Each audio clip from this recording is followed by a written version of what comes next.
Oke, halo teman-teman semuanya. Saat ini ya kita ketahui bahwa sampah plastik itu kan udah menjadi ancaman ya bagi lingkungan di sekitar kita. Mengancam sungai, mengancam lautan, bahkan juga makhluk hidup yang ada di dalamnya tuh. Seenggaknya itu informasi yang kita dapatkan entah itu dari berita, dari media sosial, atau bahkan buat kalian nih yang terlibat secara langsung untuk menangani permasalahan mengenai sampah plastik ini. Aku yakin kalian juga setuju dengan statement yang tadi aku sebutin. Tapi, apakah kalian tahu nih, kalau sebenarnya awalnya plastik itu dibuat dan digunain justru untuk melindungi satwa dan lingkungan. Nah, kok bisa nih plastik nyelamatin satwa dan lingkungan? Gimana ceritanya? Simak sampai akhir video. Oke, di masa lalu ya, pada pertengahan abad ke-19, dunia tuh sempat dikejutkan dengan fakta baru mengenai ancaman kepunahan kepada banyak spesies gajah di alam. Hal ini itu sebenarnya diakibatkan oleh pemburuan yang enggak terkontrol terhadap gading gajah, terutama di wilayah Asia Afrika waktu itu yang banyak terjadi, yang banyak mengalami perburuan. Nah, kenapa kemudian banyak orang mengambil gading gajah? Sebenarnya karena gading gajah itu kan digunakan ya sebagai material utama buatan beberapa produk seperti sisir, kemudian ada meja rias, perhiasan, notes-notes yang ada pada piano, dan juga yang lagi hype waktu itu digunain untuk membuat bola biliar. Dan tentu aja kan permintaan yang meningkat terhadap produk-produk tersebut tentu akan meningkatkan juga permintaan terhadap gading gajah, dan hal ini menyebabkan perburuan terhadap gading gajah itu terus mengalami peningkatan. Akibatnya populasi gajah di alam itu mengalami penurunan secara drastis dan beberapa spesies bahkan terancam mengalami kepunahan. Kejadian ini itu membuat banyak negara mulai panik. Mereka mulai panik dan mulai membentuk undang-undang atau aturan-aturan untuk mengatur dengan ketat terhadap perburuan gading gajah ini. Beberapa negara malah secara penuh nih melarang penggunaan gading gajah sebagai bahan baku produk. Dengan adanya larangan ini atau aturan baru ini, tentu aja industri mesti nih untuk mencari alternatif lain. Mereka diharuskan mencari material pengganti apa nih yang bisa digunakan untuk produk mereka sehingga industri masih tetap bisa berjalan. Dan salah satunya itu yang ada di industri bola biliars. Di tahun 1863, dua orang kebangsaan Prancis di Amerika bernama Valen dan Colander itu menawarkan hadiah sebesar 10.000 US dollar bagi siapapun. Bagi siapapun yang dapat mengembangkan material baru untuk bola biliars. Dan pada waktu itu, seorang keluarga negaraan Amerika bernama John Wesley Hyatt, dia tuh menerima tawaran ini nih. Dia bersedia untuk membantu mencari atau menemukan material baru yang mirip dengan gading gajah.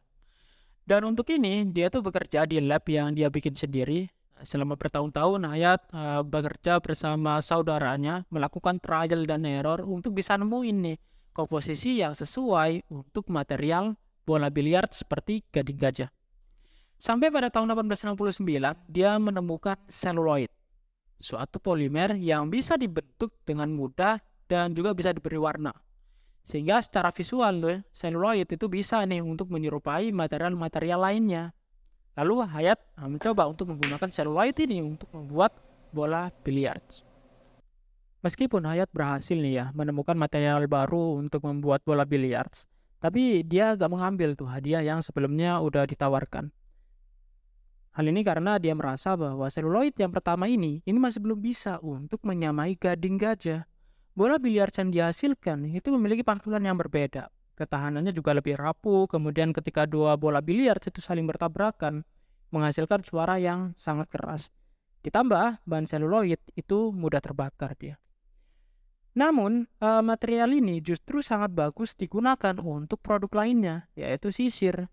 Bahkan sisir dari material seluloid ini dianggap sebagai yang terbaik tuh dibandingkan dengan material lainnya. Entah itu besi, kayu, karet, atau bahkan gading itu sendiri. Dan sebenarnya ini gak berhenti sampai di situ aja. Para investor itu masih terus melanjutkan pengembangan berikutnya untuk mencari alternatif lain, material lain, sampai pada tahun 1907 itu kimiawan berhasil membuat polimer baru yang lebih kuat dan lebih sulit untuk terbakar, bernama bakelite. Penelitian-penelitian ini terus berlanjut ya sampai ada banyak jenis plastik lainnya yang dibuat dan disusun dari polimer yang berbeda-beda. Dan sejak saat itu juga plastik udah digunain di industri dengan hasil produk yang macam-macam tuh udah tuh. Untuk saat ini sendiri, plastik itu dibagi ke dalam 7 jenis ya, di mana setiap jenisnya itu tersusun dari polimer yang berbeda. Kalau kalian cek di bawah botol plastik itu biasanya ada simbol bertuliskan PET, PVC, PP, atau yang lain sebagainya. Itu menunjukkan jenis dari plastik tersebut tersusun dari polimer apa. Dari sini kalian juga mestinya udah bisa nangkep ya bahwa sebenarnya plastik itu dia itu bahan yang terbuat dari berbagai macam polimer sintetis. Kalau untuk sekarang aja itu udah ada kayak polietilena, polipropilena, kemudian ada polistirena, dan lain sebagainya.